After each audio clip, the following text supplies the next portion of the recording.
განათლების მინისტრი გიორგი მარგველაშვილი საზოგადოებრივ მაუწყებელზე გუშინ გასულ რეპორტაჟს ეხმაურება. გიორგი მარგველაშვილი მედია საშუალებებს მოუწოდებს მსგავსი ინფორმაციის დაშუქების დროს სიფრთხილე გამოიჩინონ.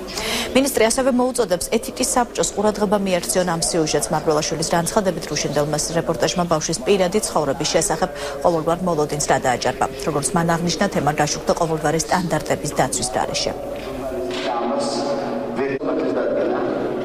მინდა ხაზგასმით კიდევ ერთხელ მოუწოდო მედიას, რომელიც რაიმე პასუხისგებლობას იღებს იმაზე, რომ საზოგადოებას აწოდის გადამოწმებულ და მედია და ჟურნალისტიკის სტანდარტების მიხედვით გაანალიზებულ ინფორმაციას ყურადღება გაამახვილოს იმ ფორმატზე და იმ სტანდარტებზე, რომლითაც ისინი ახორციელებენ მსგავსი სიუჟეტების გადაცემას.